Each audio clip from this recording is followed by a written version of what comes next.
तो hi friends, चलिए start करते हैं। तो very very good morning, sorry good afternoon to all of you. देखिए, क्या स्टार्ट करेंगे हम? सेल। क्या? सेल। क्या स्टार्ट करेंगे? सेल। ठीक है। देखिए, ये आपका क्लास 8 साइंस का ये चैप्टर नंबर 8 है। ठीक है। कौन सा चैप्टर है? चैप्टर नंबर 8 है।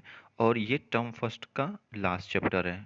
टर्म फर्स्ट का मतलब जैसे कि क्लास 8 में आप जो बच्चे होंगे उनका 2 एग्जाम होता होगा, तो लगभग 15-16 लेसन है, तो एक में 8 आता है और दूसरे में भी 8 आता है। ठीक है। तो चलिए, तो देखिए अभी इसका अभी हम आपको नोट्स पढ़ा देंगे। इसमें क्या क्या पढ़ाएंगे? Plant cell, animal cell, cell diagram देखेंगे आप, यूनिसेलुलर क्या होता है, मल्टी सेलुलर ऑर्गेनिज्म क्या होते हैं, प्रोकार्योटिक, यूकार्योटिक और सेल ऑर्गेनिज्म क्या होते हैं। ठीक है। इन सब के बारे में हम लोग पढ़ेंगे। ठीक है। चलिए, तो स्टार्ट करते हैं। और स्टार्ट करने से पहले आपका काम है सब्सक्राइब करना। क्या काम है? सब्सक्राइब करना। ठीक है फ्रेंड्स, सब्सक्राइब करो, शेयर करो, पढ़ाई में ध्यान दो। ठीक है। चलिए स्टार्ट करते हैं। देखिए यहाँ पे क्या है, देखिए स्मॉलेस्ट सेल के बारे में पढ़ेंगे। तो सेल क्या होता है? Smallest unit of organism. जो सेल होता है वो ऑर्गेनिज्म में सबसे स्मॉल यूनिट होती है। जिस तरह से अगर हमको घर बनाना है तो हमको सबसे पहले ब्रिक्स चाहिए ना। ब्रिक्स, ब्रिक्स मीन्स ईंटें चाहिए। ठीक है। ईंटें चाहिए। उसी तरह अगर हमको अगर आदमी का निर्माण होना है, जब भगवान आदमी का निर्माण करते हैं तो उसमें सबसे छोटा इकाई क्या होता है? सेल। क्या होता है? सबसे छोटा जिस चीज़ से मनुष्य बनना स्टार्ट होता है, सेल से। ठीक है फ्रेंड्स। चलिए अब आगे बढ़ते हैं। देखिए क्या है, इसमें आपको पॉइंट वाइज दिया है, पढ़ते हैं। स्मॉलेस्ट यूनिट ऑफ ऑर्गेनिज्म, अगर आपको क्वेश्चन पूछ दिया कि what is the known as smallest unit of organism, तो क्या बोलेंगे आप? सेल को बोलते हैं। ठीक है। आगे बढ़ते हैं। Structural and functional unit of organism, इसको स्मॉल यूनिट भी बोलते हैं और सेल को structural and functional unit of organism भी बोलते हैं। ठीक है। अगर आपसे कोई पूछ दे कि structural and functional unit of organism किसे बोलते हैं, तो सेल। ठीक है। और स्मॉलेस्ट यूनिट तो भी सेल। ठीक है। देखिए cell are microscopic. Microscope mean cell को हम केवल किसके देख सकते हैं? माइक्रोस्कोप से देख सकते हैं, इसलिए माइक्रोस्कोपिक है। ठीक है। हम किससे देख सकते हैं? बस माइक्रोस्कोप से देख सकते हैं और अपने आँख से नहीं देख सकते। ठीक है। माइक्रोस्कोप के द्वारा देख सकते हैं। ठीक है। और देखिए जो सेल होता है वो किसका किसका बना होता है? देखिए जो सेल होता है कंसिस्ट, कंसिस्ट मीन्स सेल किसका किसका बना होता है? यहाँ पे दिया न्यूक्लियस। देखिए ये ऐसा सेल रहेगा, सेल के यहाँ न्यूक्लियस रहेंगे। ठीक है। साइटोप्लाज्म, देखिए ये जो पूरा डिस्टेंस, ये जो पूरा किनारा है, इसे साइटोप्लाज्म कहते हैं। ठीक है। एक मेम्ब्रेन रहेगा, क्लोज मेम्ब्रेन। ये देखिए यही जो आपका एक क्लोज मेम्ब्रेन है। ये देखिए मैं फिर से बता रहा हूँ। देखिए इसमें क्या क्या रहेगा? Close membrane, cytoplasm, nucleus. ठीक है। तो ये आपका हो गया क्लोज मेम्ब्रेन। ठीक है। और इसको बीच में क्या रहेगा? न्यूक्लियस। ठीक है। ये जो इसके और इसके बीच में ये जो जगह खाली है, इसी को बोलते हैं साइटोप्लाज्म। ठीक है। तो सेल इसका बना होता है। ठीक है। चलिए, cell was first seen in cork. सबसे पहले सेल को कहाँ देखा गया? कॉर्क। कॉर्क क्या होता है? एक तरह का, इसमें क्या होता है, ये झाले टाइप का होता है। ठीक है। एक उस तरह, अगर कॉर्क को आप नेट पे सर्च करेंगे तो ऐसा कुछ रहेगा। तो सबसे पहले जो सेल देखा गया, इसमें देखा गया। और किसने देखा था सबसे पहले? रॉबर्ट हुक साहब ने देखा था। किसने? रॉबर्ट हुक ने। तो अब डिस्कवर, सेल को डिस्कवर किसने किया था?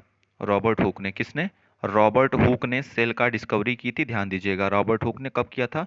1665 में।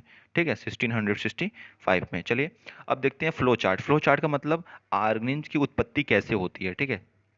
देखिए अगर आपको ये सही से नहीं दिख रहा है तो मैं आपको यहाँ पे लिखूंगा। देखिए सबसे पहले एटम होता है। क्या होता है? एटम। क्या होता है? एटम। एटम से क्या बनता है? मॉलिक्यूल।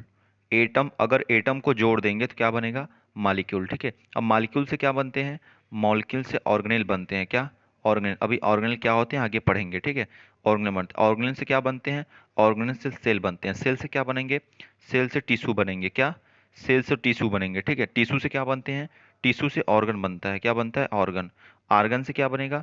आर्गन से आर्गन सिस्टम बनता है। क्या? आर्गन सिस्टम बनता है। और आर्गन सिस्टम से क्या बनेगा? ऑर्गेनिज्म बनता है। ऑर्गेनिज्म मीन्स कोई भी ऑर्गेनिज्म, वो चाहे प्लांट हो चाहे एनिमल हो, ऑर्गेनिज्म में दोनों आ जाएंगे। तो आप देख रहे हैं कहाँ कहाँ से चले आप। सबसे पहले एटम। एटम से क्या बनेगा? मॉलिक्यूल। मॉलिक्यूल से क्या बनेगा? ऑर्गेनेल। ऑर्गेनेल क्या होता है? पढ़ाएंगे भी। ऑर्गेनेल से क्या बनेगा? सेल। सेल से क्या बनेगा? टिश्यू। टिश्यू से क्या बनेगा? ऑर्गन। ऑर्गन से क्या बनेगा? Organ system. ऑर्गन सिस्टम से क्या बनेगा? ऑर्गेनिज्म। ठीक है। चलिए देखते हैं अब। देखिए आप सबसे पहले ये ध्यान दीजिएगा कि अगर एटम को हम जोड़ दें, अगर बहुत सारे एटम को जोड़ दें तो हमें क्या मिलेगा? हमें मॉलिक्यूल मिलेगा। क्या मिलेगा? मॉलिक्यूल मिलेगा। ठीक है। एटम को जोड़ने पे मॉलिक्यूल मिलेगा। ठीक है। अब चलिए आगे। अगर हम मॉलिक्यूल को जोड़ दें तब, अगर हम मॉलिक्यूल को जोड़ेंगे तो क्या मिलेगा बताइए? अगर हम मॉलिक्यूल को जोड़ेंगे तो क्या मिलेगा? मॉलिक्यूल को जोड़ने पे हमें मिलता है क्या? ऑर्गेनेल। क्या मिलता है? ऑर्गेनेल। ऑर्गेनेल, ठीक है। चलिए अब ऑर्गेनेल को जोड़ देंगे तो क्या बनेगा, बहुत सारे ऑर्गेनेल को आपस में जोड़ेंगे तो क्या बनेगा, ऑर्गेनेल को जोड़ेंगे तो सेल बनेगा। अब सेल को बहुत सारे जोड़ेंगे तो क्या बनेगा, टिश्यू बनेगा। बहुत सारे टिश्यू को जोड़ेंगे तो क्या बनेगा, ऑर्गन बनेगा। बहुत सारे ऑर्गन को जोड़ देंगे तो ऑर्गन सिस्टम बनेगा। अब पूरे ऑर्गन सिस्टम को जोड़ देंगे तो ऑर्गेनिज्म बन जाएगा, ठीक है। तो अगर आपसे किसी का भी डिफिनीशन पूछे कि मालिक्यूल किसे बोलते हैं, मालिक्यूल किसे कहते हैं, तो आप बता दीजिएगा ग्रुप ऑफ एटम। किसे, ग्रुप ऑफ एटम को मालिक्यूल बोलते हैं, ठीक। अगर आपसे कोई पूछ दिया कि ऑर्गेनेल किसे बोलते हैं, ठीक है, ऑर्गेनेल, ऑर्गेनेल, तो आप ये बता सकते हैं कि ग्रुप ऑफ मॉलिक्यूल, क्या, group of molecule, group of molecule को क्या बोलते हैं, ऑर्गेनेल बोलते हैं, ठीक है। और आपसे कोई पूछ दिया सेल किसे बोलते हैं, तो आप बोलेंगे group of organelle, group of organelle. देखिए कितना अच्छा डिफिनेशन बता रहे हैं आपको, ग्रुप ऑफ ऑर्गेनेल, ठीक है। और आपसे पूछ दिया कि टिश्यू किसे कहते हैं, टिश्यू, तो ग्रुप ऑफ सेल, क्या, सेल को जोड़ते हैं तो टिश्यू बनता है, ग्रुप ऑफ सेल, ठीक है, ग्रुप ऑफ सेल। अगर आपसे कोई पूछ दिया कि अब आर्गन किसे बोलते हैं, ठीक है, ऑर्गन किसे बोलते हैं, तो आर्गन क्या होता है, ग्रुप ऑफ टिश्यू, टिश्यू को जोड़ने पे ग्रुप ऑफ टिश्यू। चलिए अब ऑर्गन सिस्टम किसे बोलते हैं, ऑर्गन सिस्टम, और आर्गन सिस्टम किसे बोलते हैं बताइए, ऑर्गन सिस्टम उसे बोलेंगे जब हम आर्गन को जोड़ते हैं ना, ग्रुप ऑफ आर्गन्स, क्या, ग्रुप ऑफ आर्गन्स, आर्गन्स को जोड़ने पे हमें ऑर्गन सिस्टम मिलता है, ठीक है। चलिए अब क्या बचा, ऑर्गेनिज। तो अगर हम ऑर्गन सिस्टम को, पूरे ऑर्गन सिस्टम को जोड़ दें तो क्या मिल जाएगा, ऑर्गेनिज। वो ऑर्गन कुछ भी रह सकता है, प्लांट, एनिमल, ठीक है। समझ में आ गया होगा आपको कि ऑर्गेनिज की उत्पत्ति कैसे होती है। चलिए आगे बढ़ते हैं। देखिए type of organism on the basis of number of cell, type of organism on the basis of number of cell, मतलब सेल के आधार पे ऑर्गेनिज्म को कितने प्रकार में बांटा गया है, ठीक है। तो ध्यान दीजिएगा सेल के आधार पे ऑर्गेनिज्म को दो तरीके से बांटा गया है। कितने तरीके से, दो तरीके से। एक होता है यूनिसेलुलर ऑर्गेनिज्म, क्या, एक होता है यूनिसेलुलर, जिसे नाम से पता चल रहा है यूनी, यूनी मीन्स उसके पास केवल एक सेल होगा, ठीक है। और मल्टी सेलुलर मतलब उसके पास बहुत सारे सेल होंगे, ठीक है। यूनिसेलुलर और मल्टी सेलुलर, सेल के आधार पे ऑर्गेनिज्म को कितने तरह से बांटा गया है, दो तरीके से। एक होता है यूनिसेलुलर ऑर्गेनिज्म, जिसके पास केवल एक सेल होते हैं। कितने सेल होते हैं, एक सेल होते हैं, ठीक है। क्या होते हैं, जिसके पास केवल एक सेल होते हैं उन्हें यूनिसेलुलर ऑर्गेनिज्म बोलते हैं। इसका एग्जांपल क्या हो जाएगा, इसका एग्जांपल हो जाएगा अमीबा। अमीबा का आप स्ट्रक्चर देखे होंगे, अमीबा, पैरामीशियम, क्या, अमीबा, पैरामीशियम, ये सब क्या होते हैं, ये एक सेल से बने होते हैं, ठीक है। और आप ध्यान दीजिए जो एक सेल से बने होंगे उनको हम अपने आँख से नहीं देख पाएंगे, अपने आई से कभी नहीं देख पाएंगे, ठीक है। उनको माइक्रोस्कोप की सहायता से देख पाते हैं। चलिए अब फिगर देखते हैं। देखिए अमीबा का, ये क्या है, ये अमीबा है। और देखिए अमीबा कैसा रहता है, अमीबा का शेप फिक्स नहीं है, किसी भी शेप का बना सकते हैं आप, ऐसे बना दीजिए, ऐसे बना दीजिए, ठीक है, ऐसे बना दीजिए, ठीक है, ऐसे बना दीजिए। ये बीच में एक न्यूक्लियस रहेगा और एक सेल से बना होता है, ठीक है। और एक चीज़ ध्यान दीजिए कि यहाँ पे जो ये सब दिया है ना नेमिंग, ये नेमिंग आपको अभी नहीं पढ़ना है, क्लास 8th में है। जब आप क्लास 9 10th में जाएंगे इसके बारे में डिटेल में पढ़ेंगे, ठीक है। तो आप बस इतना ध्यान दीजिएगा, ये जो सीडोपोड लिखा है ना, सीडोपोड, सीडोपोड इसको बोलते हैं सीडोपोडिया। क्या बोलते हैं, सीडोपोडिया। और इसी से अमीबा अपना खाना लेता है, ठीक है। अमीबा किसके द्वारा अपना खाना लेता है, सीडोपोड के द्वारा। और निकालता कैसे है, इसके द्वारा। ध्यान दीजिए बस दो चीज़ जानने लायक है कि आपको जो सीडोपोड होता है उसके द्वारा अमीबा अपना खाना लेता है, क्या लेता है, खाना लेता है। और कॉन्ट्रेक्टाइल व्हीकल द्वारा जो वेस्ट रहता है वो निकालता है, ठीक है। चलिए आगे बढ़ते हैं। देखिए पैरामीशियम का देख लीजिए, ये पैरामीशियम है। देखिए पैरामीशियम में क्या स्ट्रक्चर होता है, पैरामीशियम कुछ इस तरह का होता है, ठीक है, इस तरह का, ठीक है। और इस पे ना ये ऐसे बाल रहते हैं, ये कांटे रहते हैं इसके, ये इससे बाल रहते हैं, ठीक है। और बीच में इसके ये रहेंगे सब सेल ऑर्गेन्स रहेंगे, ठीक है। और इस, बस आपको ध्यान देने वाली बात है, इस कांटे का ये जो बाल है इसको बोलते हैं सीलिया, बस इतना ध्यान दे रहा है। ये जो कांटा है इसके ऊपर इसको बोलते हैं सीलिया, ठीक है, सीलिया। चलिए आगे बढ़ते हैं। अब देखिए यूनिसेलुलर ऑर्गेनिज्म हो गया, अब मल्टी सेलुलर ऑर्गेनिज्म किसे कहते हैं, तो आपको पता हो, मैं बता दिया कि जिसके पास बहुत नंबर ऑफ सेल हो, मतलब बहुत नंबर सेल का नंबर जो हो बहुत ज़्यादा हो, उनको बोलते हैं मल्टी सेल। जैसे हम लोग हैं, हम लोग कितने सेल से बने हैं, अरबों खरबों करोड़ों सेल से हम लोग बने हैं ना, इसलिए हम लोग दिखते हैं। जैसे एनिमल्स हो गया, ह्यूमंस हो गए, इंसेक्ट्स हो गए, ये आपको दिखते हैं क्योंकि ये बहुत ज़्यादा नंबर ऑफ सेल से बने हुए हैं, ठीक है। तो मल्टी सेलुलर यूनिसेलुलर कंफर्म हुआ, यूनिसेलुलर जिसमें एक सेल, मल्टी सेलुलर मीन्स जिसमें बहुत सारे सेल, ठीक है, बहुत सारे सेल से बने होते हैं, ठीक है। चलिए आगे बढ़ते हैं। देखिए यहाँ पे कुछ डिफरेंस दिया गया। देखिए ऑरिजिन में यहाँ पे दो तरह के होते हैं ना, एक होता है यूनिसेलुलर, एक होता है मल्टी सेलुलर। ये तो समझ में आ गया, ये एक सेल से बने होते हैं, ये कई सेलों से बने होते हैं, ठीक है। ये देखिए अमीबा, बैक्टीरिया, पैरामीशियम इसका एग्जाम्पल है, प्लांट और एनिमल इसके एग्जाम्पल है। प्लांट को हम अपने आँख से देख सकते हैं ना। देखिए ऑर्गेनिज्म में ये मत सोचिएगा कि ऑर्गेनिज्म में केवल हम लोग या एनिमल्स आएंगे, ठीक है। ऑर्गेनिज्म दो प्रकार के होते हैं, एक होता है प्लांट, प्लांट, एक होता है एनिमल। तो एनिमल में ह्यूमन भी आते हैं, ह्यूमन भी एक प्रकार के एनिमल ही हैं, ठीक है। चलिए आगे बढ़ते हैं। देखिए टाइप्स ऑफ सेल, अब सेल कितने प्रकार के होते हैं। तो सबसे पहले ध्यान दीजिए, सेल बस दो प्रकार के होते हैं, एक होता है प्लांट सेल, क्या, एक होता है प्लांट सेल, एक होता है एनिमल सेल, ठीक है। एक होता है प्लांट सेल, एक होता है एनिमल सेल। देखिए अब प्लांट सेल किसे कहते हैं, the basic unit of plant, जो प्लांट का बेसिक यूनिट होगा उसे प्लांट सेल कहेंगे, जो एनिमल का बेसिक यूनिट होगा उसे एनिमल सेल कहेंगे, ठीक है। देखिए फिगर देख लीजिए, देखिए ये प्लांट सेल का फिगर है, ठीक है, प्लांट सेल का फिगर है।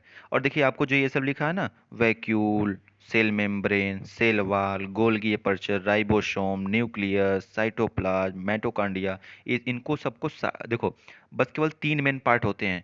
एक होता है न्यूक्लियस, न्यूक्लियस, एक होता है साइटोप्लाज्म, एक होता है साइटोप्लाज्म, और एक होता है सेल मेम्ब्रेन, ठीक है, सेल मेम्ब्रेन।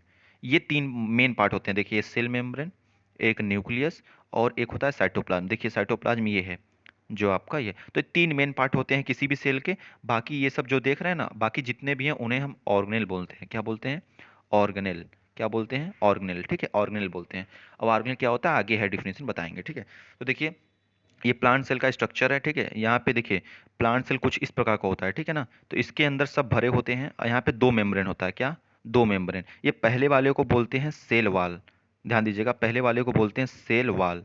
और सेल वाल केवल प्लांट में ही पाया जाता है, एनिमल में नहीं पाया जाता है, ध्यान दीजिएगा। सेल वाल केवल प्लांट में पाया जाता है, एनिमल में नहीं पाया जाता। ये जो दूसरा मेम्ब्रेन है इसका, इसको बोलते हैं सेल मेम्ब्रेन, क्या, सेल मेम्ब्रेन। सेल मेम्ब्रेन या इसका दूसरा नाम है प्लाज्मा मेम्ब्रेन, समझ में आया। ये जो दो पट्टी होती है, एक पट्टी को बोलते हैं सेल वाल, दूसरी पट्टी को बोलेंगे सेल मेम्ब्रेन, ठीक है। और सुनिए न्यूक्लियस किसे बोलेंगे, ये जो बड़ा सा गोला दिख रहा है ना, इसको बोलते हैं न्यूक्लियस। क्या बोलते हैं, न्यूक्लियस। क्या बोलते हैं, न्यूक्लियस, ठीक है, न्यूक्लियस बोलते हैं। चलिए आगे बढ़ते हैं। और साइटोप्लाज्म ये सब जितना भरा है ना, ये सब देखो मैं फिर से बता रहा हूँ, देखो ये हो गया आपका मान लो प्लांट सेल, डब्बा जैसा, ठीक है। ये पहले वाले को बोलेंगे सेल वाल, दूसरे वाले को सेल मेम्ब्रेन, और ये पूरे डब्बा है ना, इस पूरे डब्बे को बोलेंगे साइटोप्लाज्म। अब साइटोप्लाज्म के अंदर ये गोला सा न्यूक्लियस रहता है, बाकी सब छोटे छोटे छोटे छोटे जो आपको दिख रहे हैं ये सब ऑर्गेनेल होते हैं, क्या, ऑर्गेनेल। ऑर्गेनेल सब साइटोप्लाज्म के पार्ट होते हैं, ठीक है। चलिए आगे बढ़ते हैं। एनिमल सेल, एनिमल सेल क्या होता है, जो एनिमल सेल का बेसिक यूनिट होता है उसी को एनिमल सेल कहते हैं, ठीक है। चलिए आगे बढ़ते हैं। देखिए एनिमल सेल में क्या क्या होता है, तो देखिए यहाँ पे सब पढ़ लीजिए आप।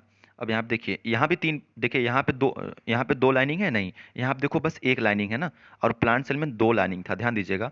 एक को बोलते थे सेल वाल, दूसरे को सेल मेम्ब्रेन, ठीक है, या प्लाज्मा मेम्ब्रेन। यहाँ पे केवल एक लाइनिंग होती है, इसीलिए एनिमल में सेल वाल नहीं होता है, एनिमल में केवल सेल मेम्ब्रेन होती है, सेल वाल नहीं होता है, ठीक है। चलिए तो देखिए आपको इसमें से तीन मेन पार्ट क्या होंगे, सेल मेम्ब्रेन, साइटोप्लाज्म और न्यूक्लियस, ये तीन पार्ट हमेशा मेन होते हैं। अब देखिए ये पूरा साइटोप्लाज्म है, ये जो गोला सा है ना, ये पूरा साइटोप्लाज्म है, ठीक है। इसी साइटोप्लाज्म के अंदर सब ऑर्गेनल ऑर्गेनेल रहते हैं। देखिए ये जो आपको दिख रहा है ना, ये सब क्या है, ये सब ऑर्गेनेल है, क्या है, ऑर्गेनेल, ठीक है, ऑर्गेनेल है, ठीक है। अब देखिए यहाँ पे आप न्यूक्लियस देख रहे हैं, न्यूक्लियोलस देख रहे हैं, न्यूक्लियर मेम्ब्रेन देख रहे हैं, ये सब क्या है आपको समझ में आ रहा है। देखिए मैं बता रहा हूँ आपको क्या है। देखिए सबसे पहले ये आपका सेल हो गया, एनिमल सेल की बात कर रहे हैं हम, एनिमल सेल हो गया, ठीक है। इसको क्या बोलेंगे, ये जो ये ये देखिए ये आप बना दिए क्या, एनिमल सेल। ये जो है ना, इसको बोलेंगे सेल मेम्ब्रेन, क्या, सेल मेम्ब्रेन। सेल वाल होता नहीं है। ये बड़ा सा जो डिब्बा है इसे बोलते हैं न्यूक्लियस। क्या बोलते हैं, न्यूक्लियस। न्यूक्लियस के अंदर एक छोटा सा डिब्बा और होता है, ठीक है। न्यूक्लियस के अंदर एक छोटा सा डिब्बा और होता है। तो ये जो पूरा खाली स्थान है इसको बोलते हैं साइटोप्लाज्म। क्या बोलते हैं, साइटोप्लाज्म। और इसको बोलेंगे न्यूक्लियस। क्या बोलेंगे, न्यूक्लियस, ठीक है। और न्यूक्लियस के अंदर जो छोटा सा डिब्बा है इसे बोलेंगे न्यूक्लियोलस, न्यूक्लियोलस। ये इसको बोलेंगे न्यूक्लियस, इसको बोलेंगे न्यूक्लियोलस ना, न्यूक्लियोलस। और जिस मेम्ब्रेन से ये न्यूक्लियस घिरा हुआ है, इस मेम्ब्रेन से, ये जो मेम्ब्रेन है ये वाला, इस मेम्ब्रेन को बोलते हैं न्यूक्लियर मेम्ब्रेन। आप फिगर में देख रहे हैं, देखो ये बड़ा सा न्यूक्लियस है, इस पूरे पार्ट को न्यूक्लियस बोलते हैं। ये जो छोटा पार्ट है इसे न्यूक्लियस बोलते हैं। और ये देखिए जो पाई वाला है, ये जो जिससे घिरा हुआ है, ये देखो जिससे घिरा हुआ है उसे न्यूक्लियर मेम्ब्रेन बोलते हैं। समझ में आ गया, न्यूक्लियर मेम्ब्रेन बोलते हैं, ठीक है। चलिए आगे बढ़ते हैं। देखिए मैं फिर से बता दे रहा हूँ, देखिए जो ये मान लीजिए एनिमल सेल है, ठीक है। एनिमल सेल में इसे बोलते हैं सेल मेम्ब्रेन, और ये पूरे खाली स्थान को बोलते हैं साइटोप्लाज्म। और साइटोप्लाज्म के अंदर क्या रहता है, साइटोप्लाज्म के अंदर ये होता है न्यूक्लियस, ठीक है, न्यूक्लियस। न्यूक्लियस के अंदर एक छोटा सा और होता है, इसे सेल मेम्ब्रेन, इसे न्यूक्लियस, इसे न्यूक्लियोलस, और ये जो पाई जैसा है इसे बोलते हैं न्यूक्लियर मेम्ब्रेन। ठीक है, चलिए आगे बढ़ते हैं। Main parts of cell, cell के तीन मेन पार्ट होते हैं, सेल मेम्ब्रेन, न्यूक्लियस और साइटोप्लाज्म। साइटोप्लाज्म के अंदर ही बहुत सारे ऑर्गेनेल भरे होते हैं। ठीक है, ऑर्गेनेल भरे होते हैं। ठीक है, बहुत सारे ऑर्गेनेल भरे होते हैं। चलिए आगे बढ़ते हैं। अब क्या है, the number of component present in cytoplasm known as cell organelle. देखिए सेल ऑर्गेन किसे कहते हैं, साइटोप्लाज्म में जितने भी नंबर में जो भी भरे होते हैं कंपोनेंट उन्हीं को सेल ऑर्गेनेल बोलते हैं। देखिए साइटोप्लाज्म, देखिए मैं आपको स्पष्ट कर रहा हूँ। देखिए ये आपका साइटोप्लाज्म है, ये पूरा आपका बीच का साइटोप्लाज्म है। ठीक है, ये पूरा आपका बीच का साइटोप्लाज्म है। साइटोप्लाज्म में जो जो चीज़ भरा हुआ है, देखो ये साइटोप्लाज्म में जो जो चीज़ भरा हुआ है, क्या भरा हुआ है, देखिए आपको ये दो चीज़ दिख रहा है भरा हुआ, ये दिख रहा है, ये दिख रहा है, ये दिख रहा है। तो साइटोप्लाज्म के अंदर जो जो चीज़ भरा हुआ है उसको हम बोलते हैं सेल ऑर्गेनेल। ठीक है, चलिए अब इसको देखते हैं कितने प्रकार के सेल ऑर्गेनेल होते हैं। देखिए जो जो चीज भरा हुआ है उसको बोलते हैं सेल ऑर्गेनेल। साइटोप्लाज्म के अंदर जो जो चीज मौजूद है उसे बोलते हैं सेल ऑर्गेनेल। चलिए आगे बढ़ते हैं। देखिए अब सेल मेम्ब्रेन, सेल मेम्ब्रेन का दूसरा नाम क्या है, प्लाज्मा मेम्ब्रेन। इसको कभी कभी प्लाज्मा मेम्ब्रेन लिख के देता है, कभी कभी सेल मेम्ब्रेन लिख के देता है। चलिए आगे बढ़ते हैं। देखिए अब इसके बारे में जान लेते हैं। तो सेल मेम्ब्रेन को क्या है, ये बेसिक कंपोनेंट ऑफ सेल है। तो से अगर देखिए बेसिक कंपोनेंट ऑफ लाइफ पूछेंगे तो सेल होता है, अब बेसिक कंपोनेंट ऑफ सेल पूछेंगे तो सेल मेम्ब्रेन होता है। क्वेश्चन एमसीक्यू में आता है, ध्यान दीजिएगा। ठीक है, अगर बेसिक कंपोनेंट ऑफ लाइफ पूछेंगे तो उसको सेल बोलेंगे, अब बेसिक कंपोनेंट ऑफ सेल पूछेंगे तो सेल मेम्ब्रेन बोलेंगे। ठीक है, cell membrane separated interior of the cell from outer environment. ठीक है, जो सेल मेम्ब्रेन होता है वो अंदर का जो पार्ट होता है सेल का उसको बाहर के पार्ट से अलग करता है। देखिए मतलब इसका, ये इसी को तो बोलते हैं सेल मेम्ब्रेन, इसी को सेल मेम्ब्रेन बोलते हैं। ये पूरा अंदर का पार्ट हो गया, तो इस अंदर के पार्ट को बाहर के पार्ट से अलग करने वाला लाइन जो होता है उसी को बोलते हैं सेल मेम्ब्रेन। ठीक है, चलिए आगे चलते हैं। न्यूक्लियस, न्यूक्लियस क्या होता है, देखिए न्यूक्लियल स्फेरिकल होता है, मतलब गोले का आकार होता है। मैं आपको दिखा दिया, गोले का आकार होता है। और कहाँ कहाँ प्रेजेंट होता है, सेंटर में, बीच में। ये देखो एनिमल सेल था, यहाँ पे प्रेजेंट होता था, लेकिन ये एनिमल में बीच में होता है। लेकिन अगर प्लांट सेल देखेंगे, प्लांट सेल, तो प्लांट सेल में कोने में होता है। ठीक है, न्यूक्लियस प्लांट सेल में किनारे पाया जाता है और एनिमल सेल में बीच में पाया जाता है। ठीक है, nucleus is separated from cytoplasm bye membrane called nuclear membrane. तो मैं न्यूक्लियर मेम्ब्रेन की बात भी आपको बता चुका हूँ कि ये हो गया सेल, सेल के अंदर होता है क्या, न्यूक्लियस, न्यूक्लियस के अंदर होता है न्यूक्लियोलस, और इसी न्यूक्लियस को, जो इसका पाई है जिससे ये अलग होता है, इसको बोलते हैं न्यूक्लियर मेम्ब्रेन। क्या बोलते हैं, न्यूक्लियर मेम्ब्रेन। और न्यूक्लियर मेम्ब्रेन बता दिया आपको, जो साइटोप्लाज्म को न्यूक्लियस से अलग करता है उसको कहते हैं न्यूक्लियर मेम्ब्रेन। ठीक है, साइटोप्लाज्म के किससे अलग करता है, न्यूक्लियस, न्यूक्लियस को। ठीक है, चलो अब न्यूक्लियोलस क्या होता है, nucleus contain a steel small round body is called nucleolus. तो न्यूक्लियस के पास एक छोटा सा यहाँ पे रहता है, इसी को बोलते हैं न्यूक्लियोलस। ठीक है, न्यूक्लियोलस। ठीक है, न्यूक्लियस के अंदर एक छोटा सा रहता है पार्ट, उसको बोलते हैं न्यूक्लियोलस। ठीक है, आगे बढ़ते हैं। साइटोप्लाज्म, अब देखिए साइटोप्लाज्म किसे कहते हैं, तो साइटोप्लाज्म एक जेली लाइक स्ट्रक्चर होता है। जेली मीन्स मतलब जो फिसलता है हाथ से। ठीक है, उसको अगर टच आप तो कर ही नहीं सकते, बहुत तेज जेली टाइप होता है। ठीक है, जेली आप देखे होंगे। तो ये जेली लाइक सब्सटेंस होता है present between the cell membrane and nucleus. देखो डिफिनीशन बनाना काफी आसान है, ये आपका सेल था, ये आपका न्यूक्लियस था। तो सेल मेम्ब्रेन और न्यूक्लियस के बीच में जो चीज है, ये जो जो जो है यहाँ पे, इसी को बोलते हैं साइटोप्लाज्म।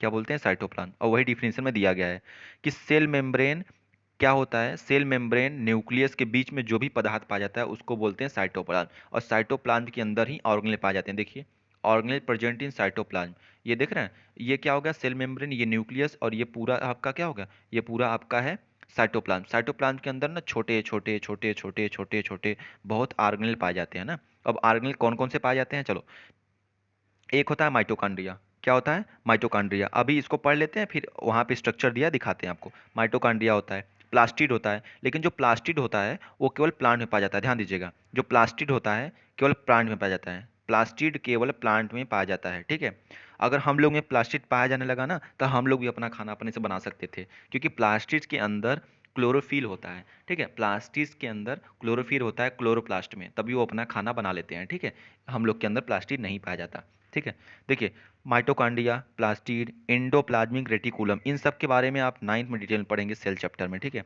चलिए आगे बढ़ते हैं। देखो राइबोसोम, राइबोसोम, लाइसोसोम, वैक्यूल। ठीक है, और उसके बाद गोल्गी बॉडी और सेंट्रोसोम। सेंट्रोसोम केवल एनिमल में पाया जाता है, तो आप ध्यान दीजिएगा, जो प्लास्टिड होता है केवल प्लांट में, और जो सेंट्रोसोम होता है केवल एनिमल में पाया जाता है। ठीक है, समझ में आया। देखिए 8 यहाँ पे थे ना, सेल ऑर्गेनल कितने हुए? 8 सेल ऑर्गेनल हुए। चलिए आप सबका स्ट्रक्चर दिखाते हैं आपको फटाफट। एनिमल सेल में पहुंच जाइए, कहाँ गए स्ट्रक्चर? देखिए, ये देखिए, ये छोटा सा लाइसोसोम, ये देखिए इसको बोलते हैं माइटोकॉन्ड्रिया। क्या बोलते हैं? इसको बोलते हैं माइटोकॉन्ड्रिया। अभी आपने वहां देखा था माइटोकॉन्ड्रिया, ठीक है। ये देखिए इंडोप्लाज्मिक रेटिकुलम, दो प्रकार के होते हैं, एक होता है रफ, एक होता है स्मूथ। आपको नहीं पढ़ना है इनके बारे में, बस याद है ये है ईआर। ईआर क्या है? इंडोप्लाज्मिक रेटिकुलम, ठीक है। और आगे बढ़ते हैं, आगे क्या है? देखिए ये वैक्यूल है, वैक्यूल आप देखा, माइटोकॉन्ड्रिया देखा, गोल्गी बॉडी देख लीजिए, राइबोसोम देख लीजिए, बस सेल ऑर्गेनल खत्म हो गया। क्योंकि यहाँ पे देखिए इतने तो थे, यहाँ पे देखो mitochondria, plastid, endoplasmic reticulum, ribosome, lysosome, vacuole सब आपको दिखा दिया मैंने। चलिए आगे बढ़ते हैं फटक से। क्रोमोसोम क्या होता है? देखिए, देखिए जो क्रोमोसोम होता है, nucleus contain a three like structure called chromosome. ये सेल हो गया, सेल के अंदर न्यूक्लियस हो गया, न्यूक्लियस के अंदर न्यूक्लियोलस हो गया, न्यूक्लियस के अंदर एक धागे जैसी स्ट्रक्चर रहती है, धागे जैसी स्ट्रक्चर रहती है, उसी को बोलते हैं क्रोमोसोम। क्या होती है? क्रोमोसोम। और आपको क्रोमोसोम की एक अच्छी बात बताएं, क्रोमोसोम क्रोमोसोम ही एक ऐसा सबस्टेंस है अपने बॉडी के अंदर जिससे अपने माता पिता का जो जीन होता है वो हम लोग में आ जाता है। जिस तरह से सब लोग कहते नहीं है कि देखो ये उनका बेटा है, उनकी तरह लगता है, किसकी तरह होता है? तो क्रोमोसोम में एक जेनेटिक मटेरियल, आप जीन का नाम सुने होंगे, तो जीन पाया जाता है किसके अंदर? क्रोमोसोम के अंदर, ठीक है। देखिए ये क्रोमोसोम है, क्रोमोसोम का स्ट्रक्चर देख लीजिए। क्रोमोसोम कुछ इस प्रकार का होते हैं, ठीक है। क्रोमोसोम का स्ट्रक्चर कैसा होता है? देखिए इस प्रकार का, ठीक है। ये क्रोमोसोम का स्ट्रक्चर है, ठीक है। देखिए यहाँ पे क्रोमोसोम का स्ट्रक्चर है। क्रोमोसोम का स्ट्रक्चर बस देख लीजिए, आपको पढ़ना नहीं है, ठीक है। इनके बारे में आपको पढ़ना नहीं है, बस क्रोमोसोम का आप स्ट्रक्चर देख लीजिए, ठीक है। ये देखिए अब क्रोमोसोम है। अब क्रोमोसोम के अंदर क्या होता है? क्रोमोसोम के अंदर डीएनए होता है। डीएनए आपको कुछ नहीं पढ़ना है ये सब वेस्ट में, बस मैं आपको बता दे रहा हूँ। ये देखिए डीएनए का स्ट्रक्चर होता है, यही जो आपको दिया है, ये डीएनए होता है। और डीएनए के अंदर क्या पाया जाता है? डीएनए के अंदर जीन पाई जाती है, ठीक है। इसी जीन से जब बच्चे पैदा होते हैं ना, तो उनका माता पिता का जो करेक्टर रहता है उनके में चला जाता है ना, इसलिए बोलते हैं उनका बेटा है, ये उनका बेटा है, ठीक है। चलिए आगे बढ़ते हैं। देखिए यहाँ पे साफ साफ लिखा है, chromosome carrying gene which helps in transfer of character from parent to child. Chromosome क्या कैरी करता है? जीन कैरी करता है। कैरोसोम क्रोमोसोम क्या कैरी करता है? जीन। जीन जीन का काम क्या होता है? ये ना, chromosome carry gene which help in transfer of character from parent to child. अपने पेरेंट्स से अपने बच्चों तक का जो मतलब उसका होता अंदरूनी होता है। जैसे कि अगर मान लो कभी कभी आप देखते होंगे, अगर कोई बाप माँ थोड़ा सा उनके भूरे बाल हैं तो बच्चे के भी भूरे बाल हो जाते हैं, तो ये सब जेनेटिक है ना, ये सब जेनेटिक है, जीन की वजह से होता है। और जीन से जिन्होंने जेनेटिक मटेरियल, जेनेटिक मटेरियल किसे बोलते हैं? जीन को। जेनेटिक मटेरियल किसे बोलते हैं? जीन को, ठीक है। चलिए आगे बढ़ते हैं। देखिए how to distribute plant cell and animal cell. अगर मैं आपसे पूछूं कि आप कैसे डिस्ट्रीब्यूट करेंगे प्लांट सेल और एनिमल सेल को, तो आप कैसे बताएंगे? बताओ। अगर आपको डिस्ट्रीब्यूट करना है, आपको डिफरेंस बताना है कि प्लांट सेल और एनिमल सेल को आप कैसे डिस्ट्रीब्यूट करेंगे, अलग अलग करेंगे, तो कैसे बताएं? देखिए जो प्लांट सेल होता है उसके पास सेल वाल होता है, मैंने बताया ना आपको कि प्लांट के पास सेल वाल होते हैं, लेकिन एनिमल्स के पास सेल वाल नहीं होते हैं। But animal cell not contain, animal cell not contain cell wall, ठीक है। प्लांट सेल के पास सेल वाल होते हैं, एनिमल सेल के पास सेल वाल नहीं होते हैं। और एक चीज, प्लांट सेल के पास प्लास्टिड होते हैं, एनिमल सेल के पास प्लास्टिड नहीं होते हैं, ठीक है। अब प्लांट सेल है लार्जर वैक्यूल। प्लांट में केवल एक वैक्यूल पाया जाता है जो कि बड़ा होता है, एक वैक्यूल पाया जाता है जो कि बड़ा होता है। लेकिन एनिमल में बहुत सारे छोटे छोटे वैक्यूल पाए जाते हैं ना, छोटे छोटे छोटे छोटे वैक्यूल पाए जाते हैं, ठीक है। चलिए देखते हैं आगे। ये देखिए यहाँ पे डिस्ट्रीब्यूट हो गया। देखिए यहाँ पे क्या है, what are the difference between them. देखिए एनिमल सेल छोटा होता है, प्लांट सेल बड़ा होता है। एनिमल सेल के पास सेल वाल नहीं होते हैं, प्लांट सेल के पास सेल वाल होते हैं। न्यूक्लियस बीच में पाया जाता है, प्लांट सेल में न्यूक्लियस किनारे पाया जाता है। मैंने बताया कि एनिमल सेल में बहुत छोटे छोटे वैक्यूल होते हैं, लेकिन प्लांट सेल में केवल एक वैक्यूल होता है। एनिमल अपना खाना खुद से नहीं बना सकता, प्लांट अपना खाना खुद से बना सकते हैं, ठीक है। नो प्लास्मोडेस्माटा और हैज प्लाज्मोडेमाटा, ये आपके जरूरत का नहीं है, ये मत जानिए, ठीक है। ये डिफरेंस हो गया इनके बीच में। चलिए आगे। प्लास्टिड। देखिए प्लास्टिड क्या होता है? कलर्ड बॉडी फाउंड, क्या होता है? कलर्ड बॉडी, कहाँ गया? Coloured body found only in plant cell called plastid. Plastid केवल पाया जाता है प्लांट सेल में, और प्लांट सेल में जो कलर बॉडी होता है, जिसका रंग होता है, उसको बोलते हैं प्लास्टिड। अब प्लास्टिड में क्या पाया जाता है? प्लास्टिड में क्लोरोफिल, क्लोरोफिल पाया जाता है, क्लोरोफिल पाया जाता है जो कि क्लोरोपास्ट कहते हैं ना। ग्रीन प्लांट के अंदर प्लास्टिड होते हैं, प्लास्टिड के अंदर क्लोरोफिल होता है। क्लोरोफिल किसमें पाया जाता है? क्लोरोप्लास्ट में ना, इसी को बोलते हैं chloroplast. Plastid containing chlorophyll is known as chloroplast, ठीक है। प्लास्टिड जो रहता है वो क्लोरोफिल कंटेन किया रहता है, उसी को क्लोरोप्लास्ट बोलते हैं, जिसकी वजह से लाइट गिरती है तो सिंथेसिस फोटोसिंथेसिस का प्रोसेस होता है और प्लांट अपना खाना बनाते हैं। चलिए एक चीज और देख लीजिए, यूकारियोटिक प्रोकारियोटिक सेल क्या होते हैं, ठीक है। यूकारियोटिक प्रोकारियोटिक ना, देखिए दो प्रकार के सेल और जान लीजिए आप, एक होता है यूकारियोटिक, एक होता है प्रोकारियोटिक, ठीक है। यहाँ पे यूकारियोट प्रोकारियोट दिया है, लेकिन आप यूकारियोटिक प्रोकारियोटिक, ठीक है, इनके बारे में आप डिफरेंस जान लीजिए, ठीक है। देखिए यहाँ पे छोटा है लेकिन मैं आपको पढ़ के बता दे रहा हूँ। देखिए जो प्रोकारियोटिक सेल होते हैं, मोस्ट प्रोकारियोटिक सेल यूनिसेलुलर, जो प्रोकारियोटिक सेल होते हैं, प्रो कार्योटिक सेल होते हैं, वो एक सेल से बने होते हैं। किससे? एक सेल से, एक सेल से बने होते हैं। लेकिन जो यूकारियोटिक सेल होते हैं वो बहुत सेलों से बने होते हैं, ठीक है। और the nucleus is poorly defined due to absence of nuclear membrane, ठीक है। और ध्यान दीजिएगा, प्रोकारियोटिक सेल में न्यूक्लियस नहीं पाया जाता है, सॉरी न्यूक्लियर मेम्ब्रेन नहीं पाया जाता है, न्यूक्लियर मेम्ब्रेन नहीं पाया जाता है। प्रोकैरियोटिक सेल में न्यूक्लियर मेम्ब्रेन नहीं पाया जाता है, लेकिन यूकैरियोटिक में न्यूक्लियर मेम्ब्रेन पाया जाता है। न्यूक्लियर मेम्ब्रेन क्या होता है? न्यूक्लियस और साइटोप्लाज्म के अंदर करने वाला जो मेम्ब्रेन होता है उसी को न्यूक्लियर मेम्ब्रेन बोलते हैं, ठीक है। और न्यूक्लियोलस आर एब्सेंट, न्यूक्लियस के अंदर जो ये छोटा सा होता है न्यूक्लियोलस जिसको बोलते हैं, अभी मैंने आपको बता दिया न्यूक्लियोलस। तो न्यूक्लियोलस प्रोकैरियोटिक में नहीं होता है, लेकिन यूकैरियोटिक में न्यूक्लियस होता है, ठीक है। Cell organelle such as plastid, mitochondria, Golgi are absent. Prokaryotic में ना प्लास्टिड होता है, ना प्लास्टिड होता है, ना माइटोकॉन्ड्रिया होता है, ना माइटोकॉन्ड्रिया होता है, ना गोल्गी बॉडी होता है। ये सब सेल ऑर्गेनेल है जो साइटोप्लाज्म में पाए जाते हैं, इनमें नहीं होता है, लेकिन यूकैरियोट में होता है, ठीक है। इसका एग्जांपल क्या हो गया?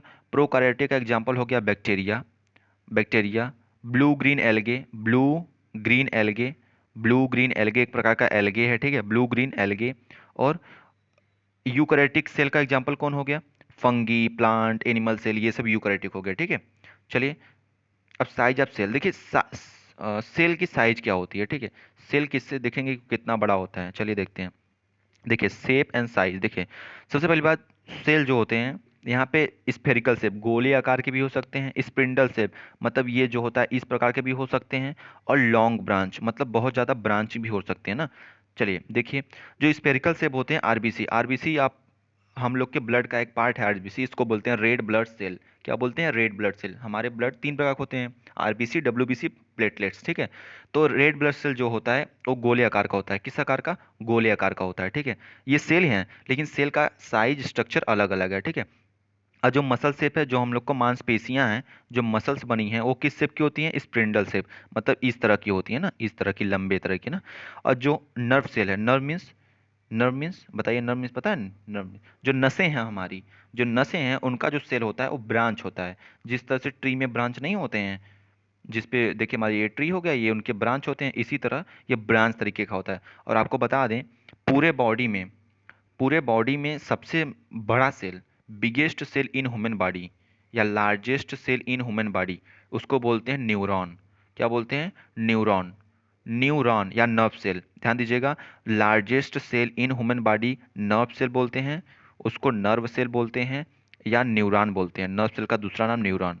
पूरे बॉडी में सबसे बड़ा सेल कौन सा है? नर्व सेल या न्यूरॉन, ठीक है। चलिए यहाँ पे ये खत्म हो गया आपका चैप्टर, ठीक है। अगले लेक्चर में 25 एमसीक्यू क्वेश्चन आएंगे। और सुनिए, यहाँ पे मैं आपको दो तीन चीज़ नहीं बताया हूँ, जैसे कि माइटोकांड्रिया को दूसरे नाम से क्या जाना जाता है, लाइसोसोम को दूसरे नाम से क्या जाना जाता है, राइबोसोम को दूसरे नाम से क्या जाना जाता है, वो सब अगले जो वीडियो है 25 क्वेश्चन का, उसमें सारे क्वेश्चन मैंने आपको करा रखे हैं, ठीक है, करा देंगे। और अच्छे से आप लोग पढ़ लीजिएगा, ठीक है, एग्जाम अच्छे से दीजिएगा। और आपको मैं बता दूं एक और खुशखबरी है आपके लिए, एक सीरीज लॉन्च करने जा रहा हूं मैं, जिसमें 10 वीडियो डालेंगे और हर वीडियो में 20 क्वेश्चन रहेंगे, ठीक है। 10 वीडियो, हर वीडियो में 20 क्वेश्चन, 5 वीडियो साइंस के और 5 वीडियो मैथ के, ठीक है। आपके लिए काफ़ी मददगार रहेगा, ठीक है।